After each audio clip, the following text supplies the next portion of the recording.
The Lord said to Samuel, "How long are you going to mourn for Saul, since I have rejected him as king over Israel? Fill your horn with oil and go. I am sending you to Jesse of Bethlehem, because I have selected a king from his sons." "How can I go? Saul will hear about it and kill me."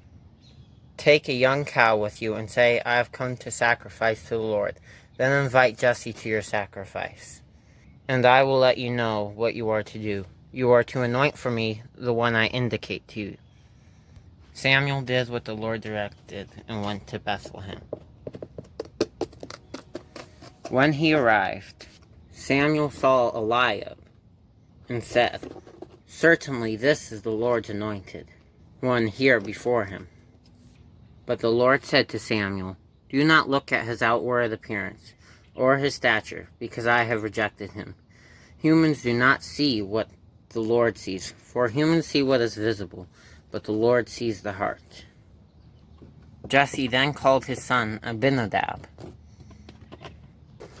"The Lord hasn't chosen this one either." Then Jesse presented Shammah, but the Lord hasn't chosen this one either.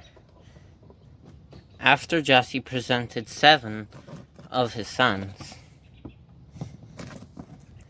Samuel asked him, "Are these all the sons you have?" "Well, there is still the youngest, but he's tending the sheep right now." "Send for him. We won't sit down to eat until he gets here." Jesse sent for him.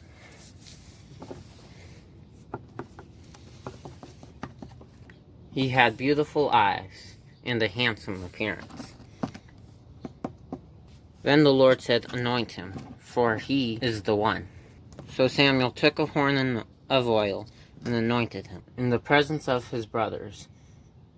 And the Spirit, the Lord, came powerfully on David from that day forward. Now the Spirit of the Lord had left Saul, and an evil spirit sent from the Lord began to torment him. So Saul said to his servants, or his servants said to him, "I see an evil spirit is tormenting you. Let us send for someone who can play the lyre. Then when he plays the lyre, you will feel better." Saul commanded his servants, "Find me someone who plays the lyre, and bring him to me." One of the young men answered, "I have seen the son of Jesse of Bethlehem, who knows how to play the lyre. He is also a valiant man, a warrior, eloquent, handsome, and the Lord is with him." Then Saul dispatched him messengers to send for Jesse. Saul loved him very much, and David became his armor-bearer. Then Saul sent word, "Let David remain in my service, for he has found favor with me." Whenever the Spirit from God came on Saul, David would pick up his lyre and play, and Saul would then be relieved, feel better, and the evil spirit would leave him. "There is? Yes, I need your 3 oldest sons to come and fight for me in it." "Alright, go listen to your King Saul, okay? Fight for him, win the battle for Israel." "Yeah, let's go!" I love going. "Yeah." The Philistines gathered their forces for war at Soka in Judah, camped between Soka and Azekah and Ephes-dammim. Saul and the men of Israel gathered and camped in the valley of Elah. Then they lined up in battle formation to face the Philistines. The Philistines were standing on one side of the ravine, with the Israelites on the other. Then a champion named Goliath from Gath came out from the Philistine camp, who was 9 feet 9 inches tall and wore a bronze helmet and bronze scale armor that weighed 125 pounds. There was bronze armor on his shins, and a bronze javelin was slung between his shoulders. His spear shaft was like a weaver's beam, and the iron point of his spear weighed 15 pounds. In addition, a shield bearer was walking in front of him. "Yeah!" He stood and shouted to the Israelite camp. "Why do you come to line in battle formation?" he asked them. "Am I not a Philistine, and are you not servants of Saul? Choose one of your men and have him come against me and fight me. If he wins in a fight against me and kills me, we will be your servants. But if I win and kill him, then you will be our servants and serve us. I defy the ranks of Israel today. Send a man out to fight me. When Saul and the Israelites heard these words, they lost their courage. Guys, hide! Run! Every morning and evening, for 40 days, the Philistine took his stand. David, I need you to go and send this food to your brothers. All right, Dad. I'll be on my way. Here you go, guys. I'm going to leave that with you. He arrived at the perimeter of the camp. As the army was marching out to its battle formation, shouting their battle cry. Israel and the Philistines lined up in battle formation to face each other.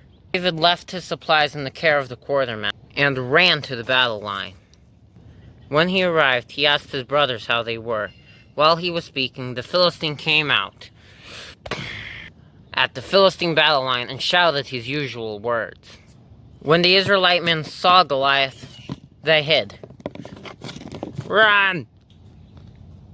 I will fight him. I will go to Saul and ask permission to fight him. Saul, can I fight Goliath? But you are just a little boy, and he's been a trained warrior since his youth. I know I can beat him. Your servant has been tending his father's sheep. Whenever a lion or a bear carried off a lamb from the flock, went after it, struck it down, and rescued the lamb from its mouth. If it reared up against me, I would grab it by its fur, strike it down, and kill it. Your servant has killed lions and bears. This Philistine will be like one of them, for he has defied the armies of the ranks of Israel and of the living God.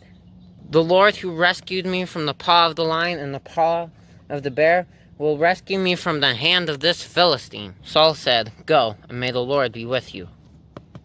So he chose 5 round stones and lined up against Goliath.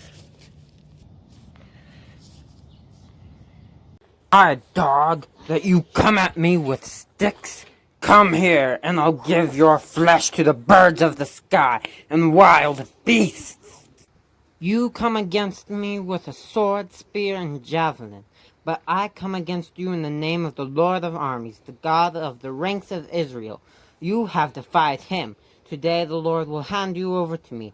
Today I'll strike you down, remove your head, and give the corpses of the Philistine camp to the birds of the sky and the wild creatures of the earth. Then all the world will know that Israel has a God. This whole assembly will know that it is not by sword, spear, or javelin that the Lord saves, for the battle is the Lord's. He will hand you over to us. So David spun his slingshot, released the stone right in the middle of Goliath's forehead, and he came tumbling down. Then he killed him with his own sword. When the Philistines saw that David had killed their champion, they fled and ran. And the Israelites chased them all of the way to the gates of Ekron and killed all the Philistines on the road of Gath. Ah!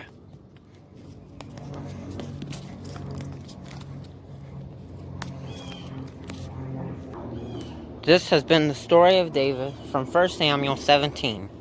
Have a nice day, everyone, and credits to Hamster Gus for getting me the giant duck.